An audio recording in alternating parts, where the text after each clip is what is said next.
Materi kuliah Filsafat Hukum dan Etika Profesi. Topik ke-40 dari 60 topik. Pengertian Kode Etik Jaksa. Profesi jaksa sudah ada dan dikenal sejak lama sebelum Indonesia merdeka, bahkan sebelum ada negara Indonesia.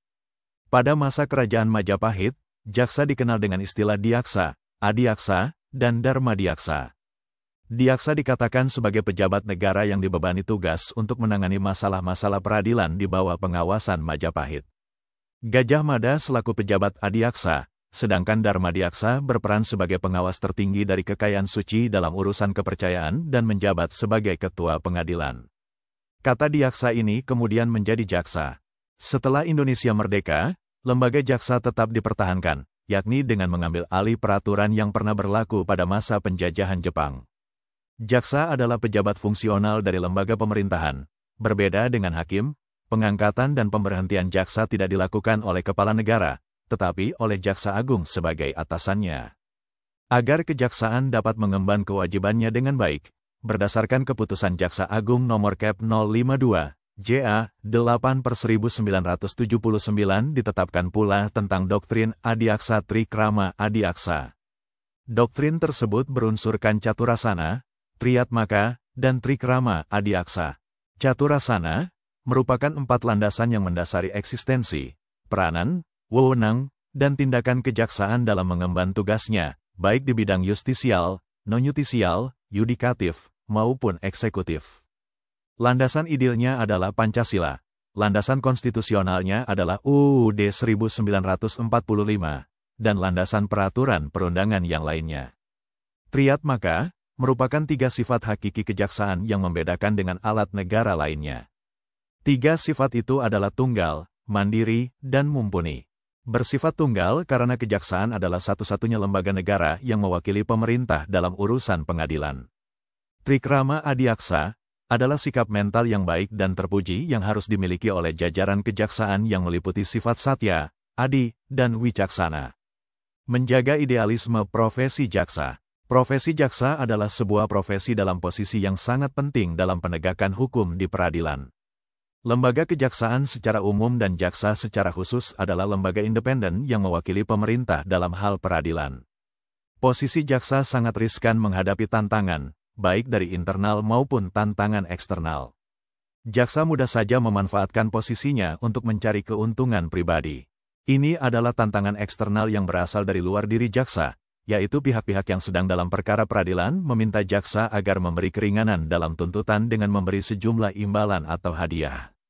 Tantangan internal adalah sikap moral, hati nurani, dan perasaan yang dimiliki jaksa. Seorang jaksa yang tidak memiliki moral dan hati nurani yang baik, akan mudah terpengaruh untuk memanfaatkan kondisi tersebut. Sebagai contoh, terungkapnya dugaan penyuapan yang diterima Jaksa Urip Tri Gunawan yang sedang menangani kasus BLBI. Kasus ini seolah mengungkap betapa carut-marutnya lembaga kejaksaan dan jaksa yang ada di dalamnya. Betapa tidak, kedudukan jaksa dimanfaatkan untuk mencari keuntungan pribadi, bukannya menjaga wibawa negara dan menegakkan nilai-nilai keadilan. Menjaga idealisme dan etika profesi jaksa berkaitan dengan moral dan hati nurani seorang jaksa. Peraturan hukum dan undang-undang yang ada hanya sebagai jalur dan rambu-rambu untuk jaksa dalam melaksanakan tugasnya. Kode etik dan perilaku jaksa. Kode etik jaksa merupakan regulasi mutlak yang dibuat oleh organisasi profesi jaksa yang akan berlaku pada diri jaksa itu sendiri, sehingga dalam penyusunannya dilakukan secara mandiri tanpa intervensi pihak lain. Dalam kode etik profesi jaksa atau dalam istilah lainnya kode perilaku jaksa, dimuat beberapa aturan kebijakan yang menjadi kewajiban dan larangan bagi seorang jaksa dalam menjalankan fungsi profesinya.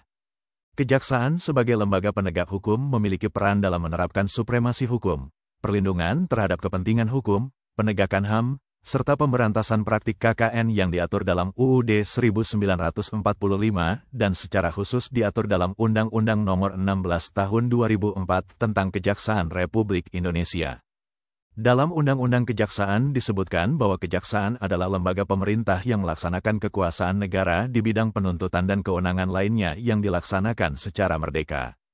Dalam menjalankan kewenangannya, jaksa memerlukan suatu tata laku, tata pikir, dan tata kerja yang memuat mengenai nilai dan norma sosial lainnya, selain norma hukum. Pembakuan terhadap nilai ini dilakukan dengan penerapan kode etik jaksa.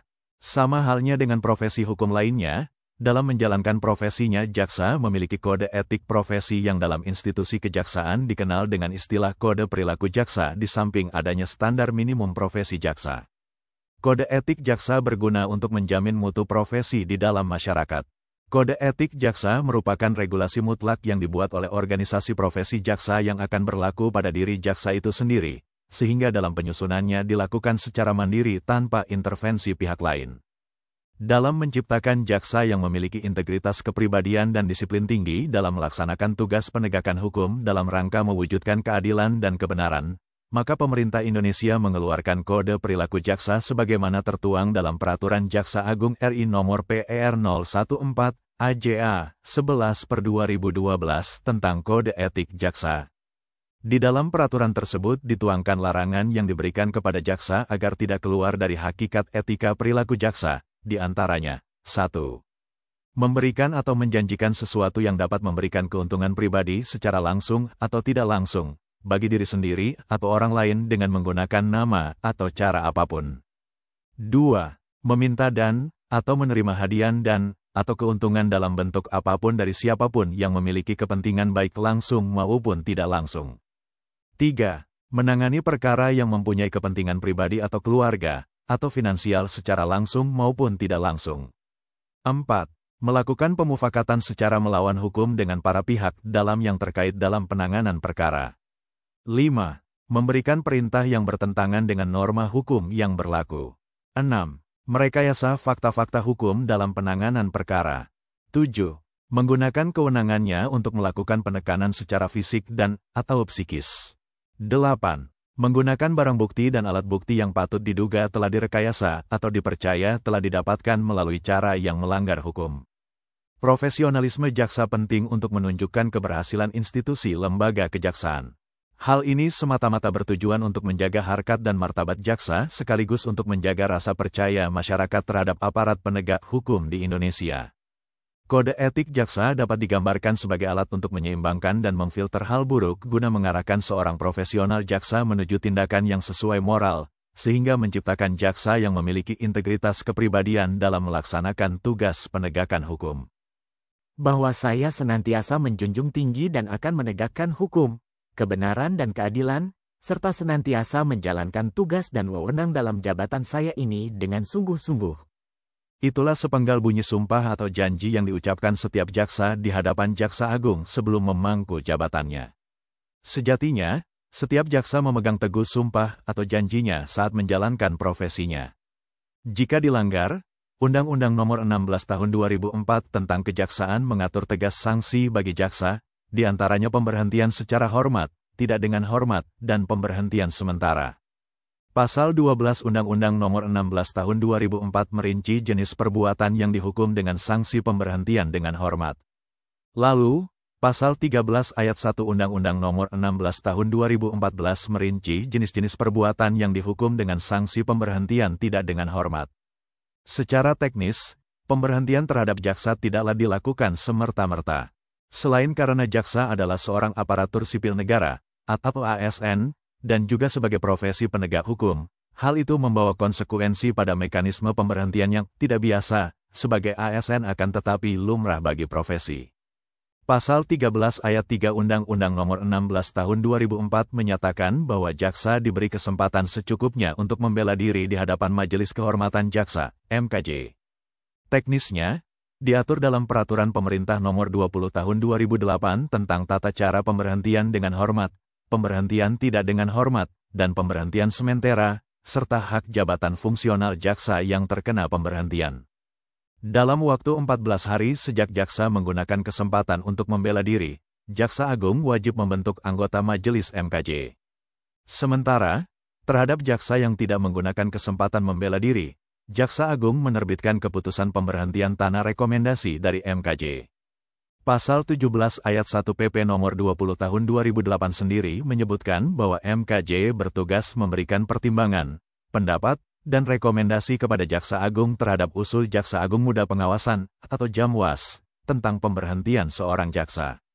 Persatuan Jaksa Indonesia bisa memberi advokasi, Susunan anggota Majelis MKJ terdiri dari 1 orang ketua, 2 orang wakil ketua, sekretaris dan wakil sekretaris masing-masing 1 orang, dan 4 orang anggota. Komposisinya sendiri diatur rinci dalam Kepian 017, AJA 01, 2004 tentang Majelis Kehormatan Jaksa. MKJ melakukan pemeriksaan terhadap laporan hasil pemeriksaan Jamwas, Jaksa Agung Muda Pengawasan, dan dokumen pendukungnya atau terhadap jaksa yang akan diberhentikan sementara dari jabatannya. Selain itu, sidang MKJ dinyatakan sah apabila dihadiri paling kurang 2/3 dari jumlah anggota. Pemeriksaan sidang MKJ bersifat terbuka kecuali untuk hal-hal yang bersifat pelanggaran kesusilaan. Dalam mengambil keputusan, dilakukan Majelis MKJ secara mufakat.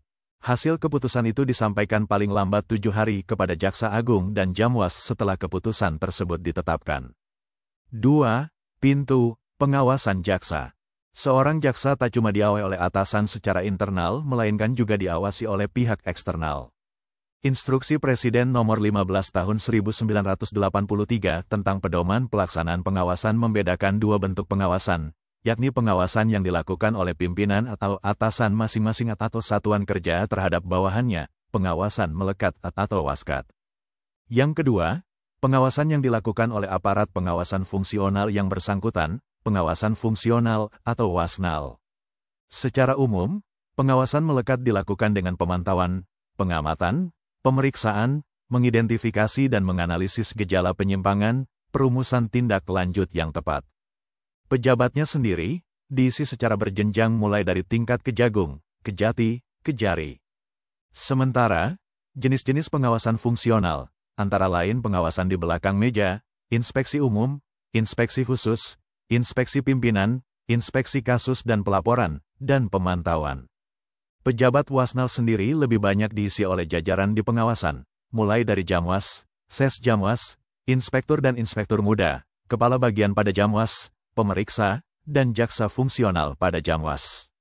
Di tingkat kejati oleh Kajati, Wakajati, asisten pengawasan, pemeriksa, dan jaksa fungsional pada asisten pengawasan.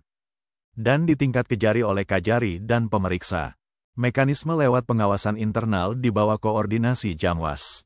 Ada pemeriksa, inspektur muda, itu kalau ada kesalahan.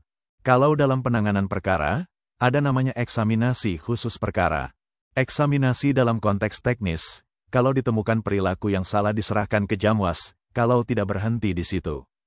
Antara perilaku dengan kasus bisa beda.